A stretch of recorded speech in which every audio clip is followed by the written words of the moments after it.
Assalamualaikum warahmatullahi wabarakatuh. Salam sejahtera buat kita semua. Selamat pagi. Saya ucapkan selamat bagi yang telah diterima di SNMPTN Makwari dan selamat datang di kampus kita. Perkenalkan, nama saya Dede Hermawan. I am a teacher of English. Saya mengajar guru bahasa Inggris. Nah, berikut adalah penjelasan materi hari kedua, yaitu adalah kurikulum 2013, belajar yang efektif dan pendidikan karakter. Kurikulum 2013, belajar yang efektif dan pendidikan karakter. Oleh saya pribadi, Dede Hermawan. Oke, kita lanjut. Kurikulum 2013. Mungkin kita sering dengar apa sih kurikulum 2013 yang suka digembor-gemborkan. Saatnya kalian harus mengetahui apa itu kurikulum 2013. Kurikulum 2013 adalah pembelajaran yang menekankan pada karakter dan kompetensi. Apa itu karakter? Karakter kita bersikap jujur, tanggung jawab, dan yang lainnya. Kalau Bapak sebutkan satu persatu itu kan panjang sekali. Apa itu kompetensi? Kompetensi di sini adalah daya saing, persaingan. Apa korelasi hubungan antara karakter dan kompetensi? Kita ambil contoh. Orang yang rajin biasanya pandai, cerdas.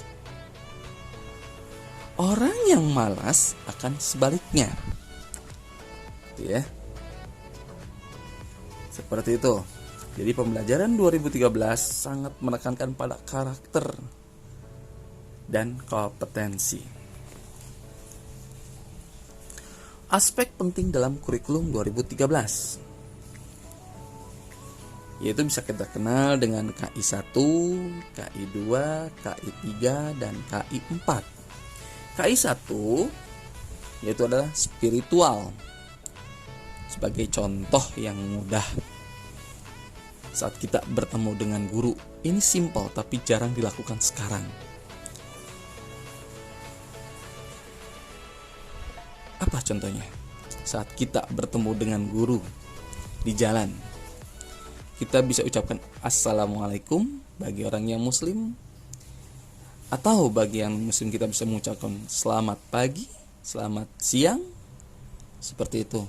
Walaupun ketemu di jalan, gitu ya. Jangan sekali-kali kita bertemu dengan guru kita mengatakan hai, jangan. Itu tidak beradab dan tidak beretika. Ya. Jadi spiritual di sini adalah kita, sebagai contoh lagi misalkan kita dalam kelas, sebelum pembelajaran online kita bisa berdoa terlebih dahulu, itu adalah spiritual. Seperti itu. Yang selanjutnya KI2, sikap dan perilaku.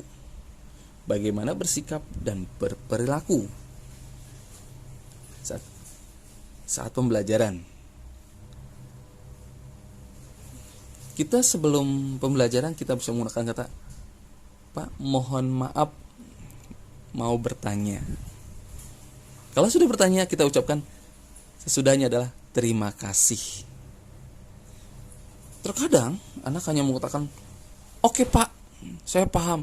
Kata oke itu kurang baik dan kurang berperilaku menurut saya. Oke itu bagi orang yang setara umurnya, kita bisa menggunakan oke. Akan lebih baik jika misalkan ada berkata, kebetulan Bapak adalah ahli bahasa, saat kita bertanya sebelumnya menggunakan kata maaf. Kalau sesudahnya kita bisa menggunakan baik dan terima kasih. Itu jarang sekali dilakukan sama zaman sekarang gitu ya. KI3, pengetahuan. Pengetahuan yang kita miliki dari kognitif kita. Jadi apa yang kita dapat dari pembelajaran, apa yang kita maknai dalam pembelajaran, itu pengetahuan. Lalu kita tuangkan ke KI 4. Apa ke KI 4? KI 4 itu adalah keterampilan. Nanti akan kita bahas selanjutnya, ya. Oh iya, untuk KI itu adalah kompetensi inti, ya, seperti itu. Next. Oke. Pelajaran apa yang kita dapat di SMP? Pelajaran mata pelajaran itu akan berbeda di SD. Kita akan menambah satu. Pelajaran apa aja?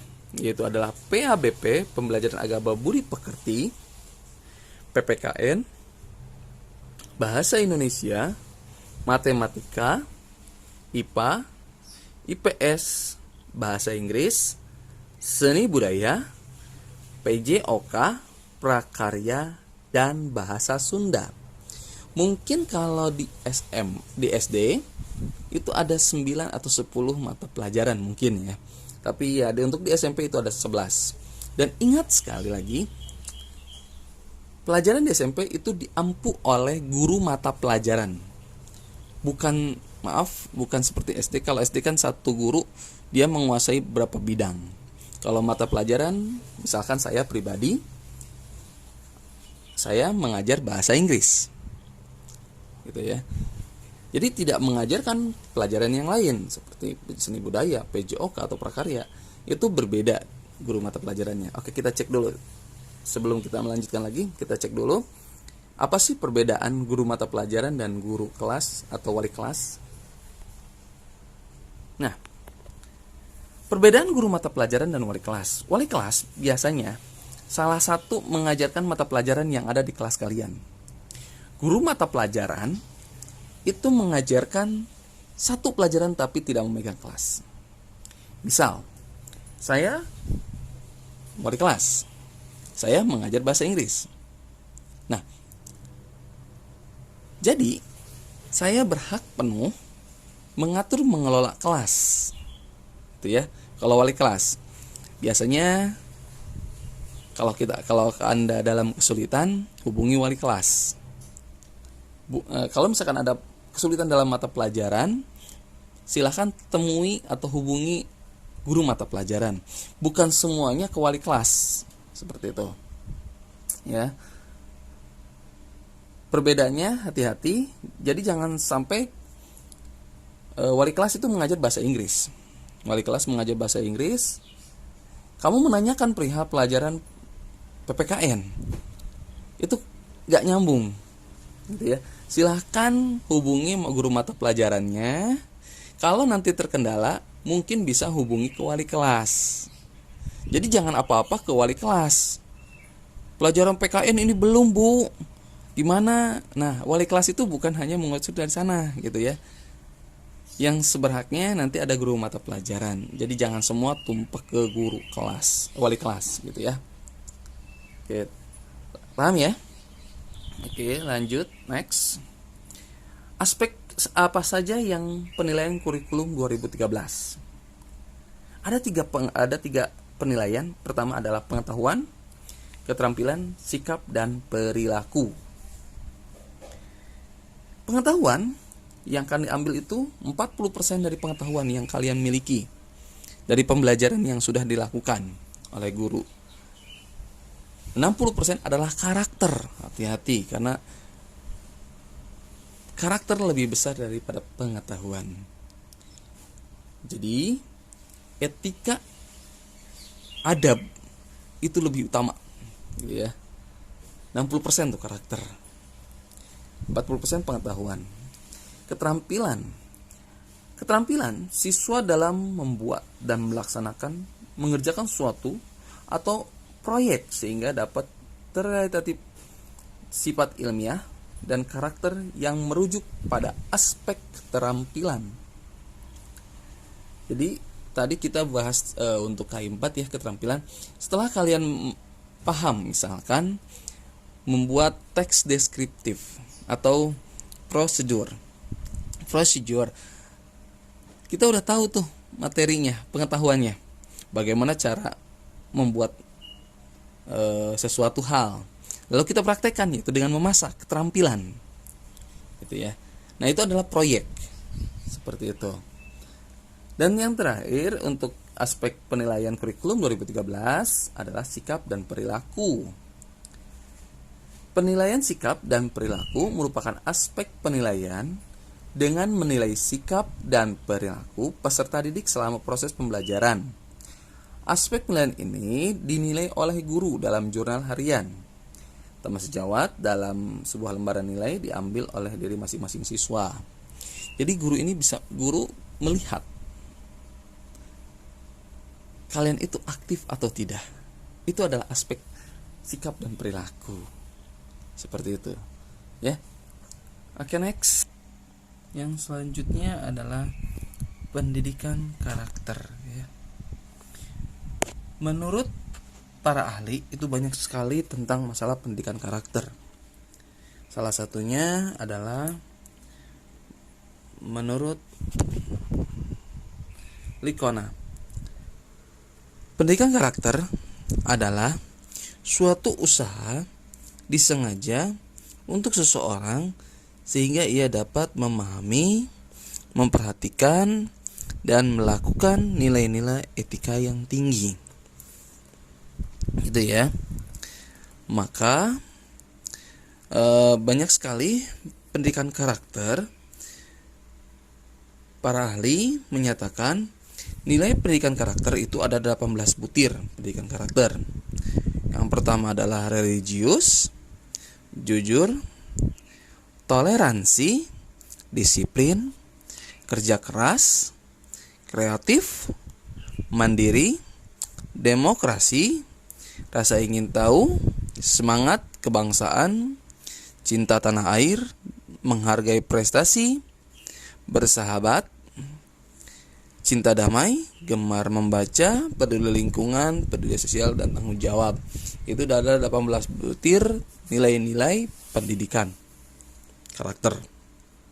Seperti itu ya. Selanjutnya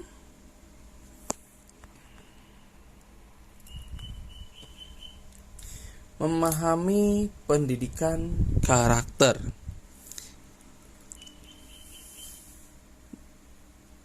Pendidikan karakter adalah pendidikan budi pekerti.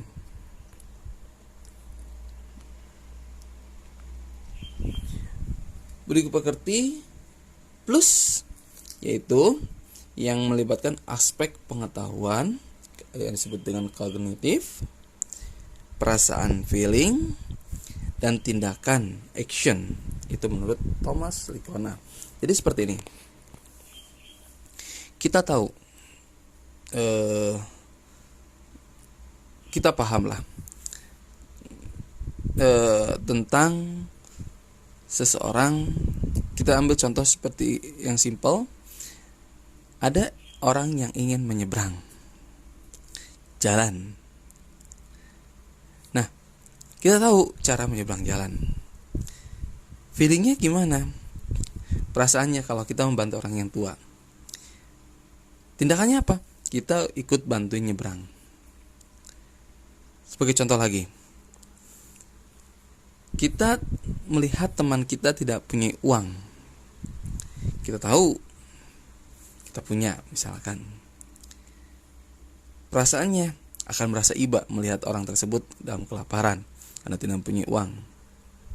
Tindakannya yaitu memberikan pinjaman kepada teman. Misalkan ya, bukan Bapak mengajarkan untuk meminjam atau memberikan sedikit uang kita kepada mereka. Gitu ya. Next.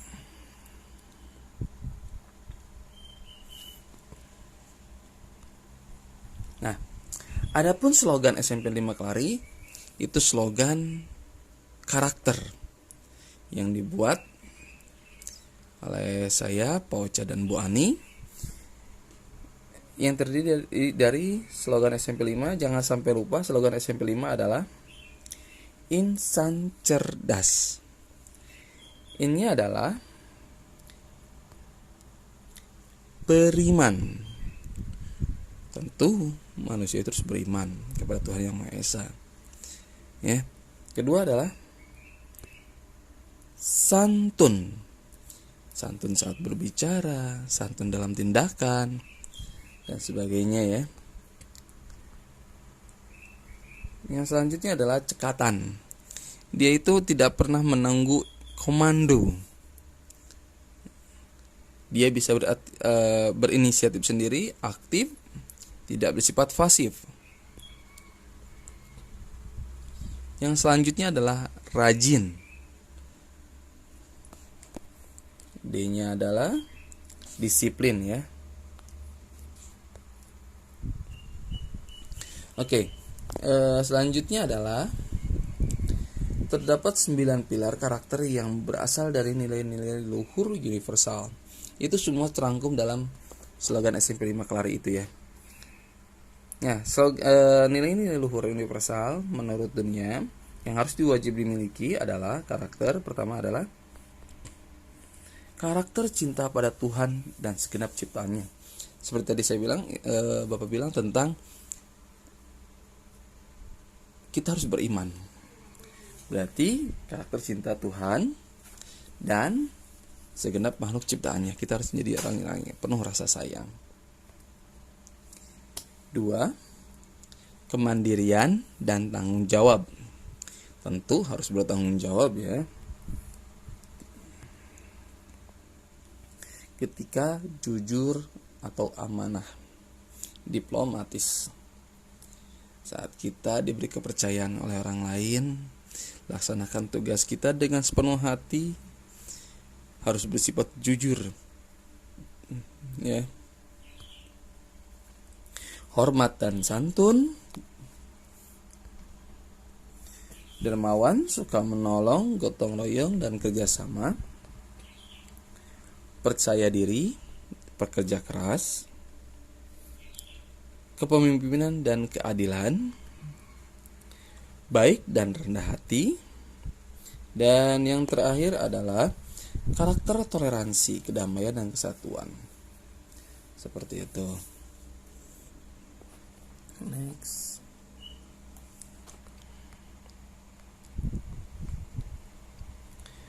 Sembilan pilar karakter. Nah, 9 pilar karakter ini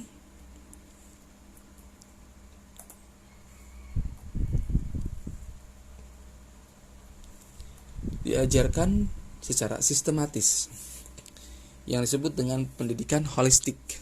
Apa itu pendidikan holistik? Pendidikan holistik di mana pembelajaran tidak menekankan hanya pengetahuan saja. Kita bisa menekankan pada karakter. Menurut dunia, model ini disebut dengan methodic knowing the good, feeling the good, acting the good. Seperti yang saya bilang tadi,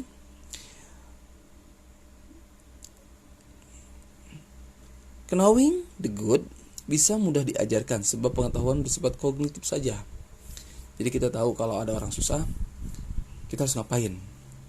Nah, kalau pengetahuan aja, kita harus menolong, tapi nggak ada feeling dan nggak ada action, itu bukan karakter ya. Jadi kita tahu harusnya seperti itu. Setelah knowing, setelah kita tahu orang yang lapar, misalkan kita melihat teman kita lapar, kita tahu harus berbuat apa. Setelah tahu, tumbuhlah yang disebut dengan feeling loving the good, yakni bagaimana dan merasakan dan mencintai kebajikan menjadi engine yang bisa membuat orang senantiasa mau berbuat sesuatu kebaikan. Nah, kita tahu nih ada teman kita yang lapar, kita harus berbuat apa, gitu ya. Misalkan kita memberikan dia sedikit makanan seperti itu, ya. Nanti akan terwujud yang namanya acting the good, yaitu berubah jadi kebiasaan kita, actionnya. Dalam pendidikan karakter ini diterapkan biasanya di usia anak-anak, remaja, gitu ya. Yang disebut para psikolog disebut usia emas, golden age. Karena usia ini terbukti sangat menentukan kemampuan anak dalam mengembangkan potensinya. Nah, Dalam penelitian menunjukkan bahwa sekitar 50% variabilitas kecerdasan orang dewasa sudah terjadi ketika anak berusia 4 tahun. Peningkatan 30% terjadi pada usia ke-8 tahun, 20% sisanya pada pertengahan, yaitu pada remaja dan dewasa. Ya. Dari sini sudah sepatutnya karakter dimulai dari dalam keluarga. Jadi bukan hanya dari sekolah, tapi dimulai dari keluarga terlebih dahulu, yang merupakan lingkungan pertama bagi penduduk pertumbuhan karakter anak, gitu ya. Jadi pembelajaran karakter itu sebetulnya dari rumah dulu, baru dari sekolah untuk dimulai lagi, ditambahkan untuk menunjukkan karakternya, gitu ya. Namun terkadang bagi sebagian keluarga pendidikan karakter ini sangat sulit sekali, terutama bagi sebagian orang tua yang terjebak pada rutinitas yang sangat padat. Karena itu sejogjanya pendidikan karakter juga perlu diberikan saat anak-anak masuk dalam lingkungan sekolah, terutama sejak playgroup teman anak-anak, atau disinilah peran guru SMP 5 Kelari dalam filosofi yang disebut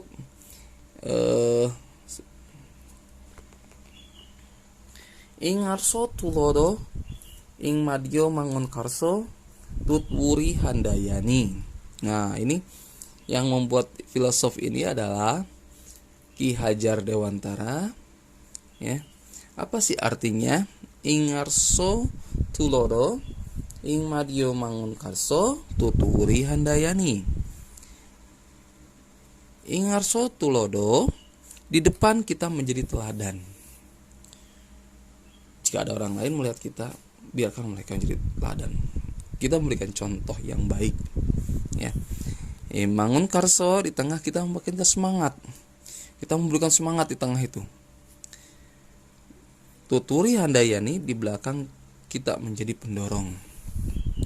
Itu ya. Itu filosofi pendidikan Ki Hajar Dewantara. Next. Apa sih dampak pendidikan karakter bagi kita, baik di sekolah maupun dalam keluarga? Beberapa penelitian bermunculan untuk menjawab pertanyaan ini.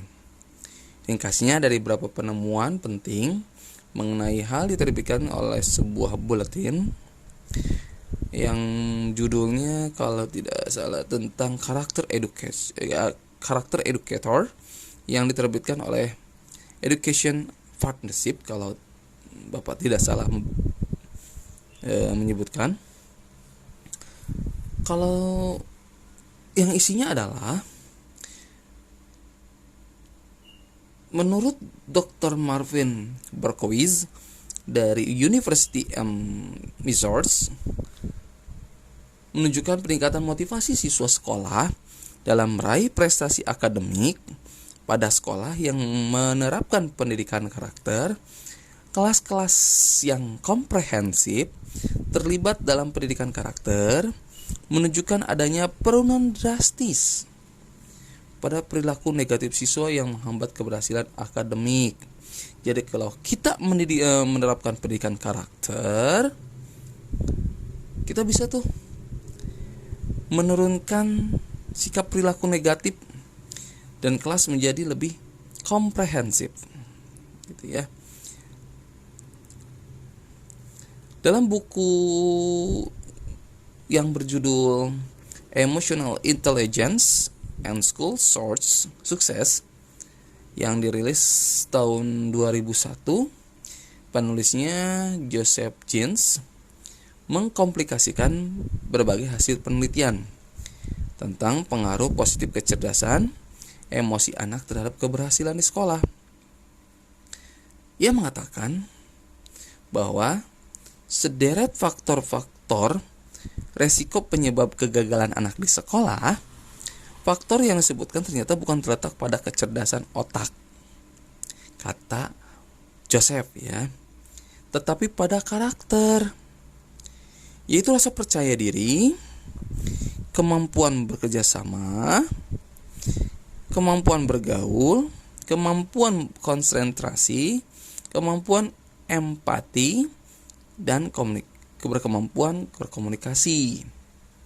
Nah, jadi ini terletak itu sebetulnya kecerdasan itu tidak terlalu berpengaruh gitu terhadap faktor-faktor keberhasilan seseorang, tapi pendidikan karakter lah yang menyebabkan itu kegagalan gitu ya di sekolah itu, yang tadi saya Bapak sebutkan tentang sifat-sifatnya. Hal ini sesuai dengan pendapat Daniel Gamelan tentang keberhasilan seorang di masyarakat. Ternyata 80% kecerdasan emosi dan hanya 20% kecerdasan otak atau disebut dengan IQ. Seperti itu ya. Anak-anak yang punya masalah kecerdasan emosi akan mengalami kesulitan belajar, bergaul, dan tidak dapat mengontrol emosinya. Anak-anak yang bermasalah ini sudah dapat dilihat pada usia prasekolah atau waktu dari TK atau dari PAUD ya. Dan kalau tidak ditangani akan terbawa sampai usia dewasa. Misal, kalau anak kalau anak seumuran PAUD atau prasekolah atau TK melihat karakter orang tuanya misalkan atau lingkungannya kurang baik, maka akan menyebabkan kegagalan faktor-faktor dalam lingkungan menunjang ke sekolah gitu. Jadi yang akan berakibat pada sifat karakter yang dibentuk oleh anak yang dilihat tadi. Seperti itu. Anak-anak yang bermasalah di usia sekolah akan terbawa sampai usia dewasa. Sebaliknya, para remaja berkarakter akan terhindar masalah-masalah umum yang dihadapi remaja seperti kenakalan. Nah, ini nih biasanya ya, seperti tawuran, miras, perilaku seks bebas, dan sebagainya. Malahan, beberapa negara telah menerapkan pendidikan karakter sejak pendidikan dasar. Negara yang menerapkan pendidikan karakter itu adalah Amerika Serikat, yang tentunya adalah negara Jepang, Cina, dan Korea. Di Jepang, mereka diajarkan yaitu kita mengantri waktu TK, mencuci piring sendiri, bersihkan kelas secara bersamaan. Mereka hanya belajar itu sekitar 30%. Pendidikan karakternya 70%. Jadi lebih dominan pada ke karakter, tidak ke pengetahuan terlebih dahulu gitu ya. Hasil penelitian negara-negara ini menyatakan bahwa implementasi penerapan pendidikan karakter yang tersusun secara sistematis berdampak positif untuk pencapaian akademis. Sering sosialisasi tentang relevansi pendidikan karakter ini semoga bisa diterapkan sesuai dengan kurikulum 2013. Seperti itu ya. Next. Nah, apa sih hubungannya? Kurikulum 2013 itu menerapkan pendidikan harus ke karakter. Pendidikan karakter dari yang sudah dijelaskan itu dimulai dari rumah. Nah, yang diterapkan juga akan mempengaruhi pada lingkungan sosial yaitu sekolah. Lalu bagaimana pembelajaran supaya berkarakter? Oke, kita lihat ya. Nah, bagaimana cara kita membuat belajar yang efektif, yang menekankan pada karakter itu? Kita mulai.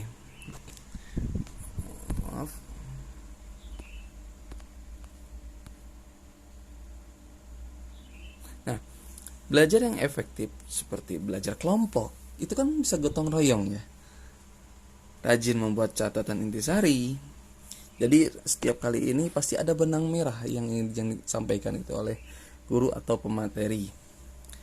Membuat perencanaan yang baik. Direncanakan yang baik perencanaannya. Terus disiplin. Disiplin dalam belajar tentunya Kalau saya pribadi, kalau menerapkan pembelajaran itu 2 jam. Pokoknya kalau kurang dari 2 jam itu saya nggak mau gitu misalkan ya. Itu disiplin dalam belajar. Selanjutnya adalah menjadi aktif dan bertanya. Terkadang jika ada hal yang belum jelas, maka tanyakan kepada guru, teman atau orang tua. Jika kita bertanya, biasanya kita ingat jawabannya. Jika bertanya, bertanyalah secukupnya, jangan bersifatnya menguji orang yang kita tanya. Jangan menguji ya. Tawarkanlah kepada teman untuk bertanya kepada kita hal-hal yang belum dipahami. Nah, nanti tawarkan ke teman. Nih, kalau yang belum paham, coba saya akan berusaha untuk menjawab, walaupun bukan guru ya. Jadi teman sejawat. Misalkan teman Anda bertanya, ini seperti apa nih? Sok jawab. Gitu.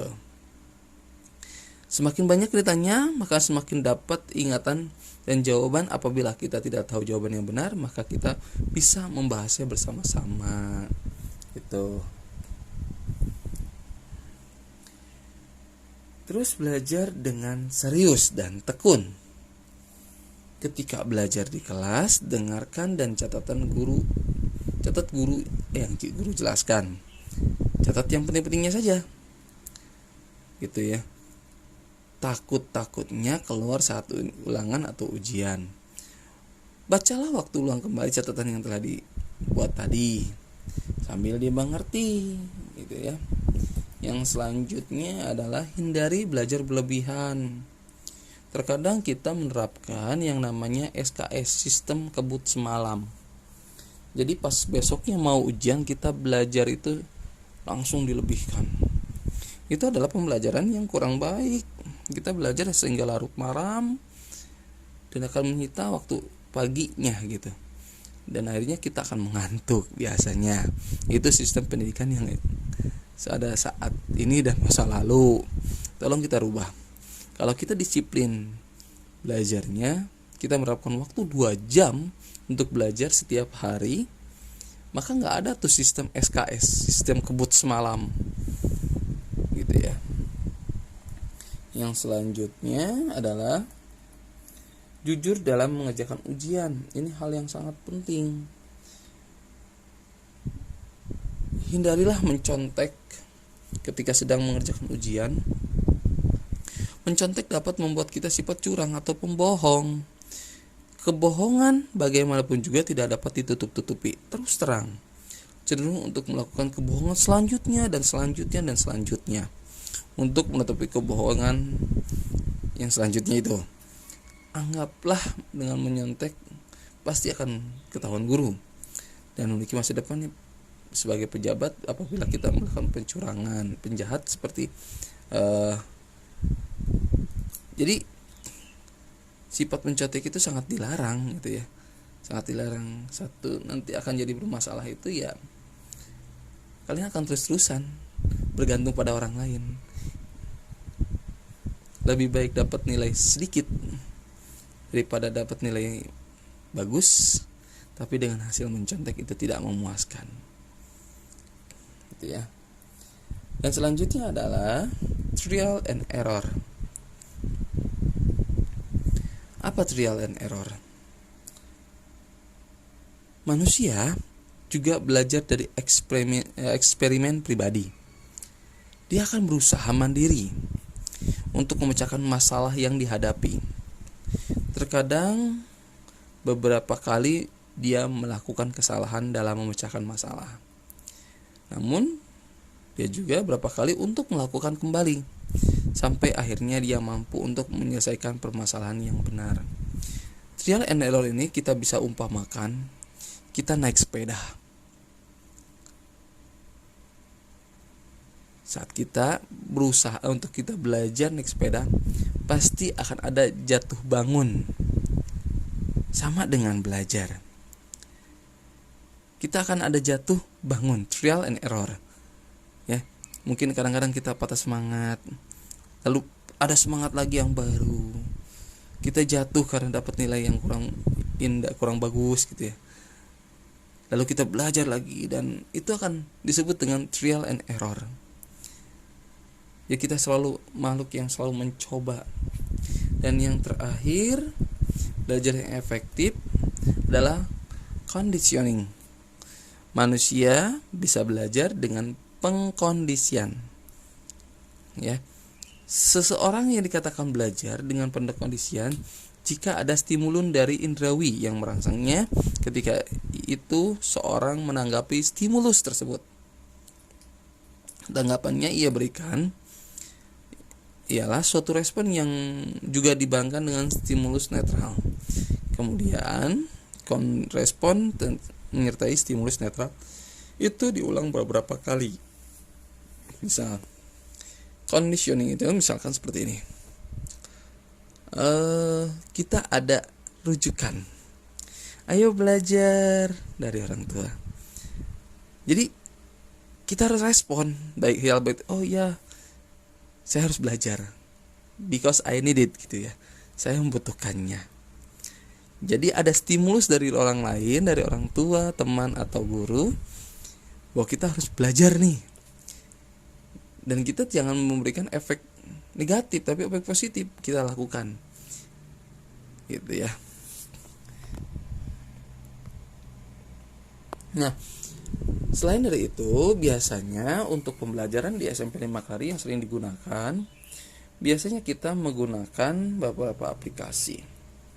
Pertama yang sering digunakan adalah Google Classroom yang seperti gambar di pinggir seperti itu. Karena di dalamnya itu ada Google Form, ada Google Meet dan yang lain-lain, pokoknya ada worksheet dan di situ semuanya. Ada juga Zoom meeting saat kita ingin conference. Kita lihat tatap muka tapi menggunakan aplikasi daring. Biasanya kalau misalkan saya pribadi misalkan ingin bertemu dengan kalian, tidak bisa di tatap muka, kita bisa bertemu di tatap maya seperti itu ya. Pembelajaran selanjutnya biasanya kita menggunakan YouTube. Jadi ada aplikasi yang saya kasih link seperti kali ini, saya kasih link, saya taruh di YouTube, Anda cuma tinggal nonton aja materi-materinya. Dan selanjutnya adalah WhatsApp. WhatsApp itu digunakan untuk kita memberikan ujian. Nanti ada barcode dan token yang sebelumnya kalian nggak bisa masuk kalau token itu belum diberikan. Dan aplikasi-aplikasi lainnya seperti sesuai dengan kebutuhan. Terkadang kita bisa menggunakan Jamboard, Wordwall, Padlet dan yang lain-lain yang digunakan untuk menunjang pembelajaran seperti itu ya.